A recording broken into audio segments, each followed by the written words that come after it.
Friends नमस्कार, मैं हूं आपका मित्र कमल नंदलाल और मैं आप सभी दर्शकों का वेलकम करता हूं आप ही के अपने चैनल कमल नंदलाल पर यूट्यूब, फेसबुक और IGTV नेटवर्क पर। दोस्तों, हम आपके लिए लेकर आए हैं स्पेशल सेगमेंट के अंतर्गत वास्तु स्पेशल। जी हाँ, वास्तु विद कमल नंदलाल। और आज हम बात करेंगे एक बहुत ही खास टॉपिक पर, और टॉपिक जो हमारा है बड़ा खास है और स्पेशली उन लोगों के लिए बहुत खास है जो लोग दंपत्ति हैं, शादीशुदा जोड़े हैं और जिनको संतान से संबंधित प्रॉब्लम आ रही है, कंसीविंग में प्रॉब्लम आ रही है और बार बार अबॉर्शंस हो जाते हैं महिलाओं के।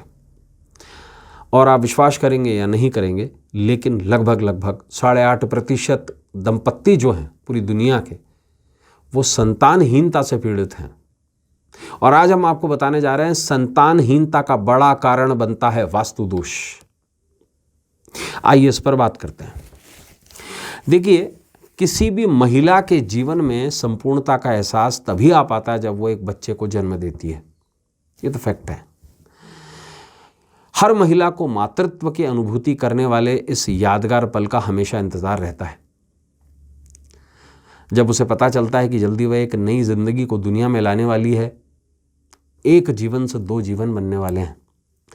मगर कई बार सब कुछ सही होने के बावजूद भी, गुण मिलने के बाद भी, शादी अच्छी होने के बाद भी, सब कुछ ठीक होने के बाद भी, फर्टिलिटी भी सही होने के बाद भी, गायनेकोलॉजिकल सब कुछ ठीक होने के बाद भी, कुछ महिलाओं के जीवन में क्षण बहुत देर से आता है या कभी कभी आ भी नहीं पाता है और बहुत सारी रुकावटों के बाद आता है।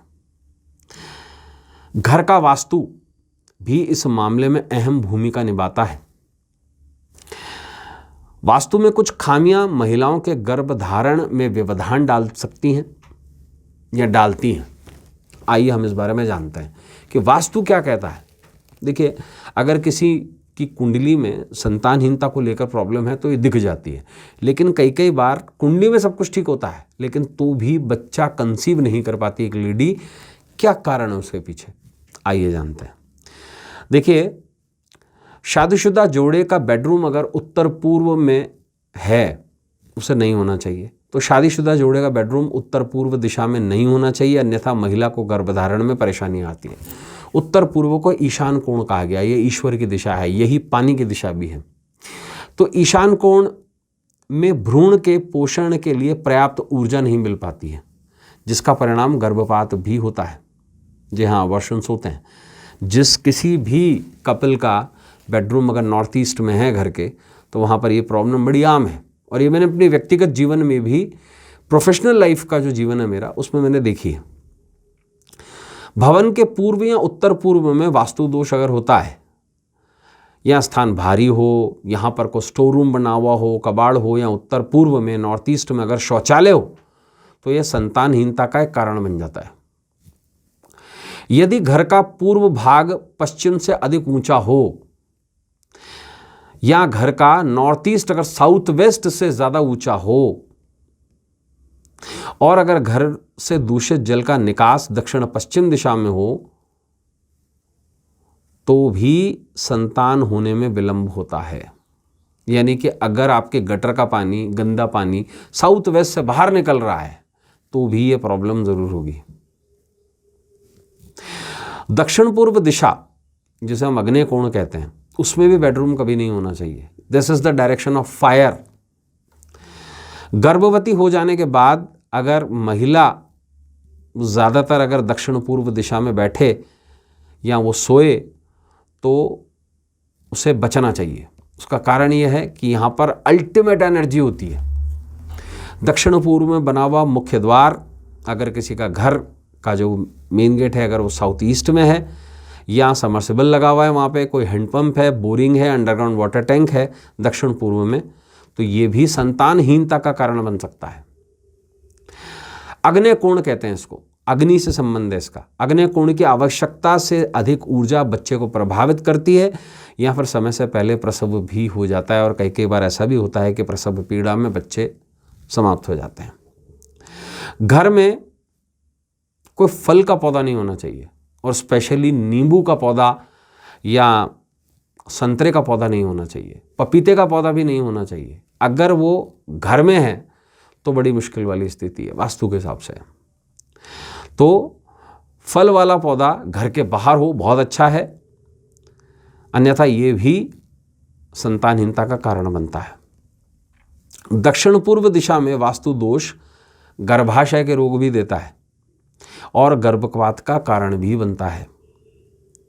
रसोई का दक्षिण दिशा में होना, यम की दिशा में होना गायनेकोलॉजिकल समस्या उत्पन्न करवाता है और इसमें सबसे आम जो है वो पीसीओडी डिसऑर्डर है या सिस्टिकल स्थिति आ जाती है। घर के ब्रह्म केंद्र में यानी कि घर के सेंटर में कोई भी भारी सामान ना रखा हुआ हो। जैसे घर का जो सेंटर है बिल्कुल सेंटर पे ठीक बीचों बीच डाइनिंग टेबल नहीं होना चाहिए, या बड़ा सोफ़ा नहीं होना चाहिए, कोई बड़ी सेंट्रल टेबल नहीं होनी चाहिए, स्थान बिल्कुल खाली हो। घर के मध्य भाग में कोई भी भारी सामान या फिर सीढ़ियाँ तो बिल्कुल नहीं होनी चाहिए। ये महिलाओं की प्रेगनेंसी में रुकावट पैदा करती है। मैंने कई जगह देखा है जहाँ पर घर के बीचों बीच, स्पेशली ड्यूप्लेक्स में, मुंबई में या जहाँ पर ड्यूप्लेक्स का बड़ा कल्चर है, वहाँ पर घर के बिल्कुल बीचों बीच सीढ़ियाँ होती हैं और यही चीज़ चाइल्डलेसनेस का या फिर अबॉर्शंस का कारण बन जाती है। गर्भवती महिलाओं को ऐसे स्थान पर नहीं रहना चाहिए जहाँ पर बहुत ज़्यादा अंधेरा हो या प्रकाश की कमी हो। इसलिए साउथ वेस्ट या वेस्ट फेसिंग मकानों में निवास को मना किया गया है गर्भवती महिलाओं का।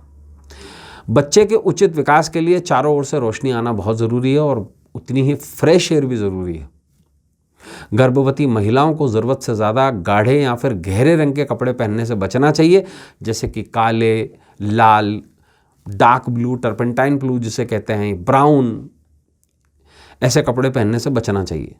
गर्भवती महिलाओं के लिए हल्के रंग के आरामदायक कपड़े ही श्रेष्ठ रहते हैं। गर्भवती महिलाओं के कमरे में बहुत ज़्यादा इलेक्ट्रॉनिक सामान नहीं होना चाहिए, जैसे रात को सोते समय वो फ़ोन भी दूर रखें, लैपटॉप को दूर रखें, टीवी का डिस्टेंस भी दूरी रखें और संभव हो तो बेडरूम में टीवी हो ही ना। इलेक्ट्रॉनिक चीज़ें राहु का प्रतिनिधित्व करती हैं। इनसे निकालने वाला जो रेडिएशन है वो गर्भ में पल रहे बच्चे के लिए हानिकारक होता है और रादर मैं कहूँ खतरनाक होता है। और विशेष चीज़ कुछ भी देखिए, इसके साथ साथ एक बात का बिल्कुल ध्यान रखें, वास्तु के साथ साथ आप अपनी लाइफस्टाइल को भी थोड़ा सा ठीक बनाए रखें और क्लीनिंगनेस का बहुत ज़्यादा ध्यान रखें। अगर टॉयलेट ठीक नहीं है, टॉयलेट में से अगर गंद आ रही है या टॉयलेट में स्टेन्स है बहुत ज़्यादा, तो आप ये समझ लीजिएगा राहु विद्यमान हो गया है। तो ऐसे में विशेष रूप से आपको क्लीनिंगनेस का बहुत ध्यान रखना है और घर की छत, अगर आपका इंडिविजुअल हाउस है तो उसकी घर की जो छत है उसको बिल्कुल साफ रखना है आपको। तो दोस्तों, ऐसे ही स्पेशल टॉपिक्स लेकर हम आपसे फिर मुलाकात करेंगे। आज के लिए बस इतना ही। कल एक नए सब्जेक्ट के साथ में आपसे फिर मुलाकात होगी। इजाज़त दीजिए और देखते रहिए channel Kamal Nandlal, YouTube, Facebook और IGTV नेटवर्क पर। इजाज़त दीजिए। नमस्कार, नमः शिवाय।